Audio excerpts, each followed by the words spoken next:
we've supported, I believe, over 16 kids now and given them a chance to play at the level that they want to play at and be able to join the activities that they want to enjoy. Making those phone calls to some of those kids, some of those parents, and basically letting them know that the Craig Spence Foundation is going to take that financial burden off of them, and we will cover all registration for their kid for that year. I've had grown men bawling their eyes out to me, basically saying that without that, their kid would not be able to play sports. And I think when I get to do that and I get to see that reaction and I get to see that kid still enjoy the game with his friends, that almost shows me that there is good out of such a terrible tragedy. Welcome back to the Alternative Highs podcast, the #1 podcast in Southwestern Ontario. It's just a fact. Quick PSA for y'all. 60% of you are watching and you're not subscribed. So hit that subscribe button and maybe share and like it too while you're at it. And with that, on with the show. Today's guest is super special. We kind of got a lineage before we even got to know each other. I finally just met him a couple weeks ago, but when I was younger, 8 years old, 9 years old, 10 years old, in that era, his grandmother was my teacher.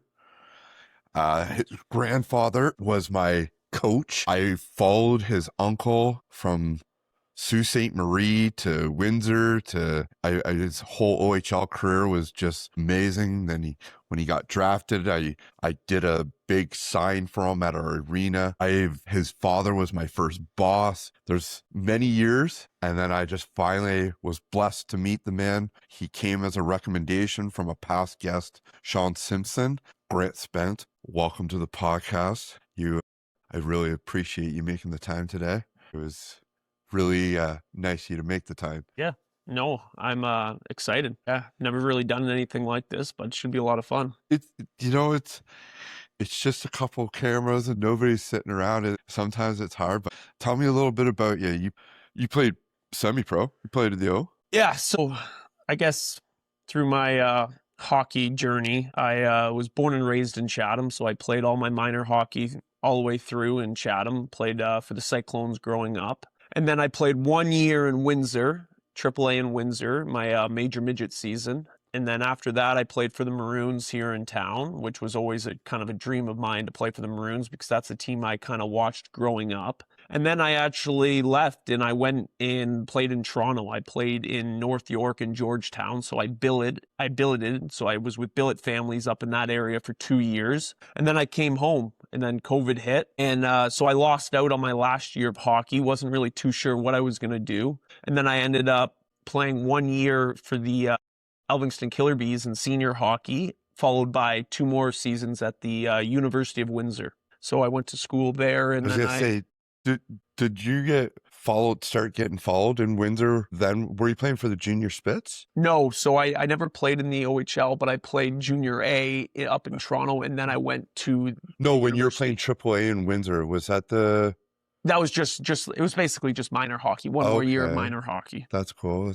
So, and when you played up in Toronto, what was it like living up? Because that part of the OH, I'm not very familiar. Yeah, so that's the Tier 2 Junior A league up there. Yeah. So there's teams kind of, now they have a team in Leamington, actually. But when I was there, it's more the Toronto area, up near Wellington, Cobourg, Trenton, all those towns. And there was actually a team in Buffalo as well. So one team across the border when I was there as well. What was that? What was that like?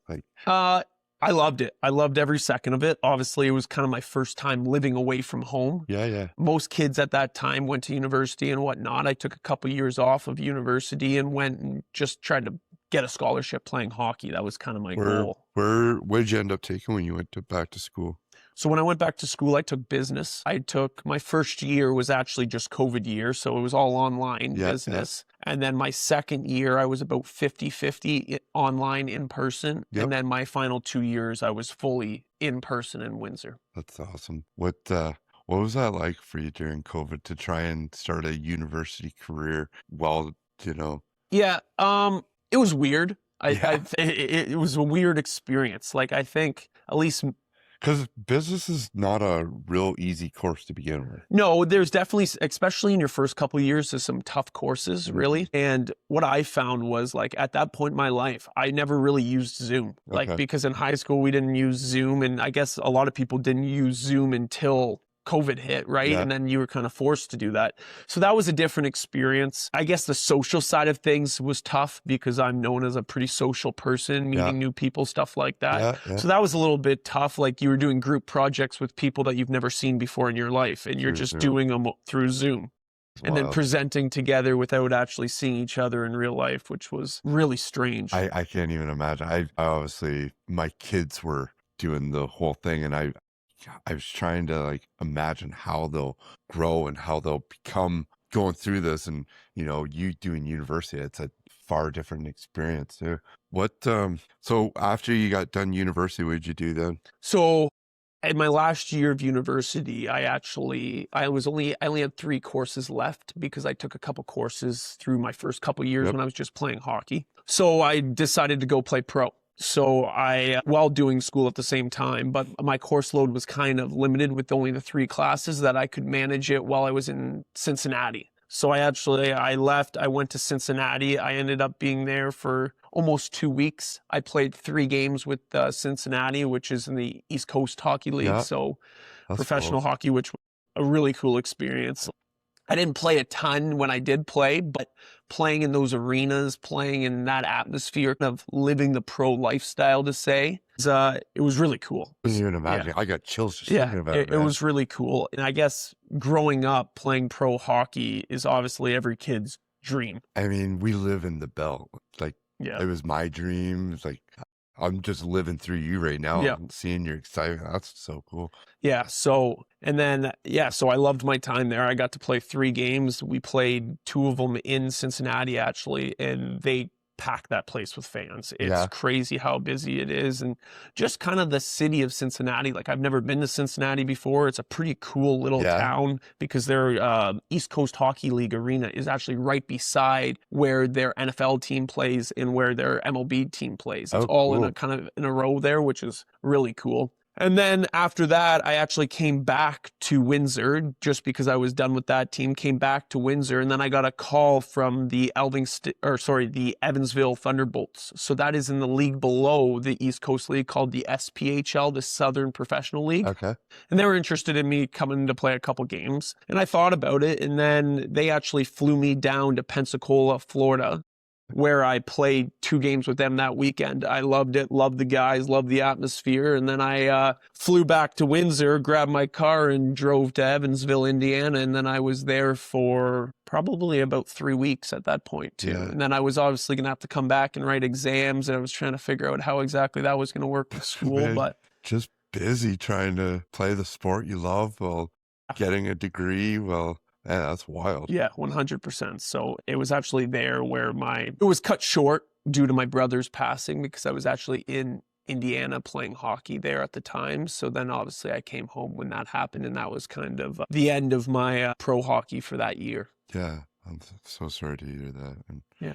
it, that was you started a foundation from that. Yeah. For sure.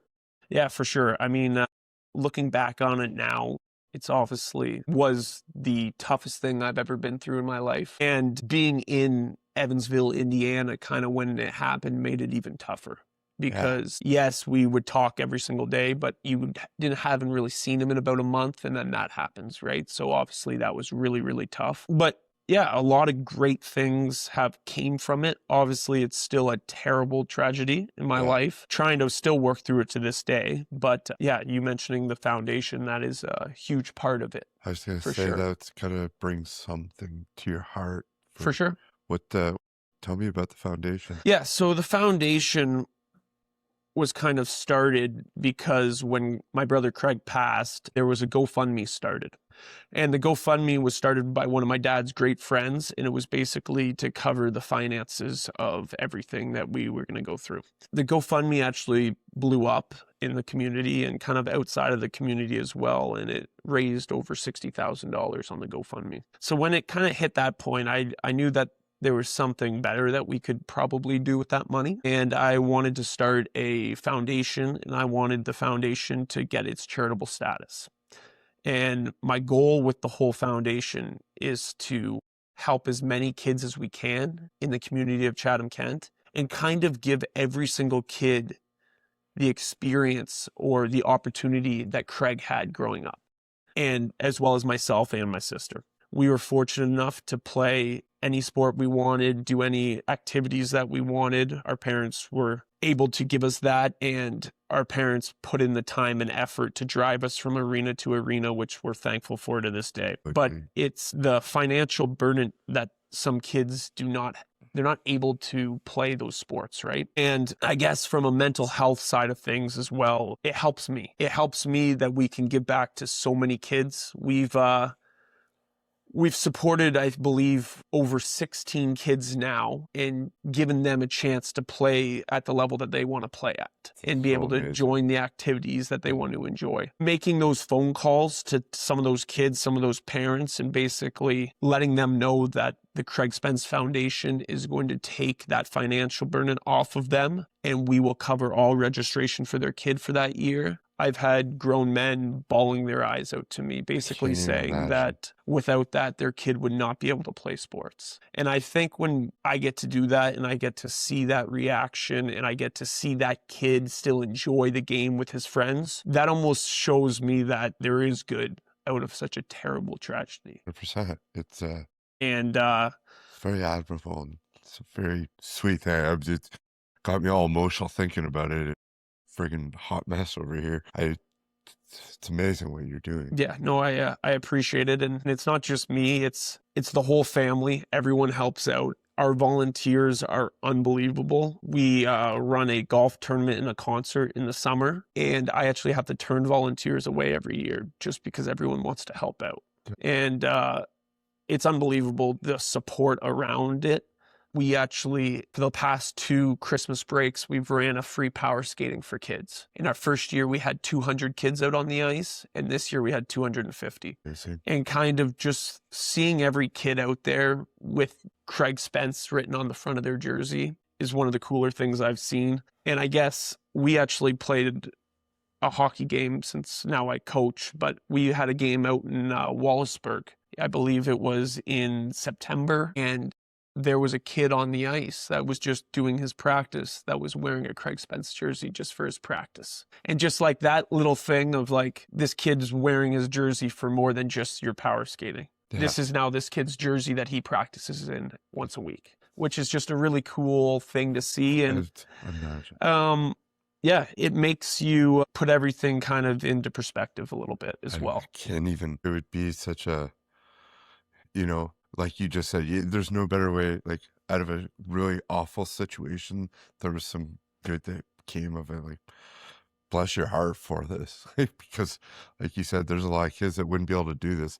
I am sorry that I broke down like that. No, it's okay. That was sorry that all happened. Thank you for what you do. You did mention that you coach. How is that, being so young and so fresh off the ice yourself? Yep. How was that switch? It was different, I would say. Like, I kind of had some... 'Cause you're close to the ages too. For sure. I'm about, our oldest player would be 21 and I'm 25. Okay. So I'm 4 years older than our oldest player. I think it definitely has pros and cons to it though, as well. Going into it, I didn't really know what to expect. Like, I knew that I knew the game of hockey. I think for me personally, I didn't get to the level that I got to just because I was talented and knew and had the skill. I believe that I actually knew the game pretty well and where to be in the right time and that sort of thing, and all the other X's and O's of the game and stuff like that. So I knew that would help. But I also knew that I could relate to these kids. Being only 4 years different in age, I was just in their shoes. I know what they're going through. I know the outside of hockey experiences that they're having and how they're spending their time. I get all that. I know there's a balance between work, sports, friends, partying, all that fun stuff. But I think being so close to their age, that we could understand each other very, very well. Yeah. Because I was just in their shoes. I understand kind of what they're going through. Such a great perspective. Yeah. And it's been awesome. The respect from the kids has been there. And for that, I'm absolutely thankful for the 25 guys that I have on our roster. They've been nothing but outstanding the entire year. They work ridiculously hard. I can guarantee that there is not a team in the junior C out of all 65 teams there may be. There's not a team that works harder in practice. I can guarantee you that. I push them and they show up every day ready to go. And I think that's kind of why we've been successful this year. Like we tied for second place. We broke the all-time Blenheim Blades wins in a season record, which was pretty awesome, but job's definitely not finished. We start playoffs this coming week, so we're looking forward to that, and we want to bring the first ever championship to Blenheim. And I think with the team that we have a chance to do that. Potential's there. It freaking chills again, man. This conversation's been amazing. Do you know who you played in the first round? Yeah, so we play Wheatley in the first round. Okay. How'd you make out during the year with them? We were 6-0 against Wheatley this year, so we did well against them. But like I've been telling them, plus is a different season. It's a whole different ball game. Everyone starts at 0-0, and it's a best-of-7 series. And if you don't show up, you're not going to be happy with the results. So where are you at in the space for playoffs?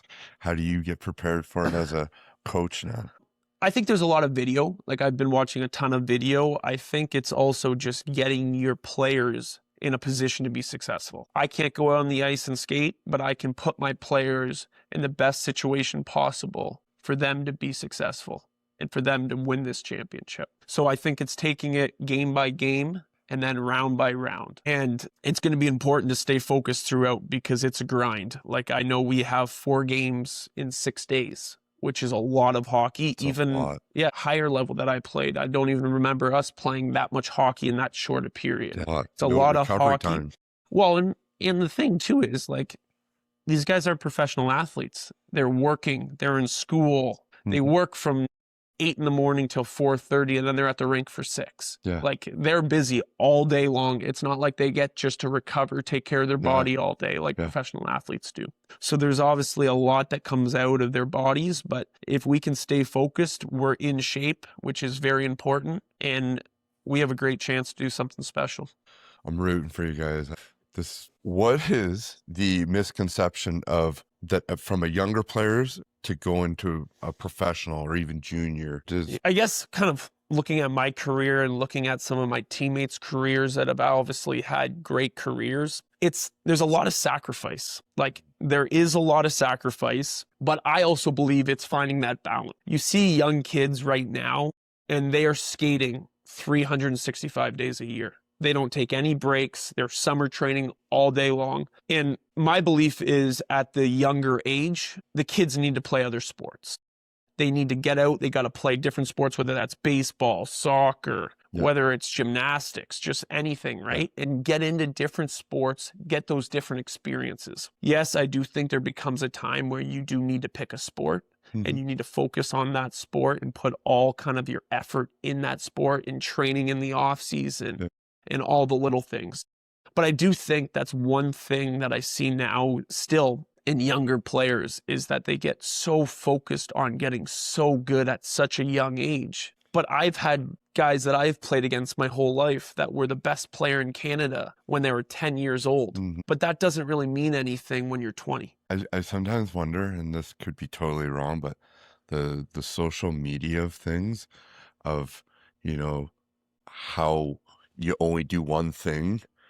TikTok, you watch all the kids like so hyper focused. They're making all their videos through their training. I wonder if that has anything to do with that young age of. For sure. I also think it's a lot of just the monkey see, monkey do mentality. It's that, hey, this kid's doing really well at this young age, but he's on the ice every single day. We need to now put our kid on the ice every single day. I think at the younger age, there's a balance. You got to find that balance because there's also burnout.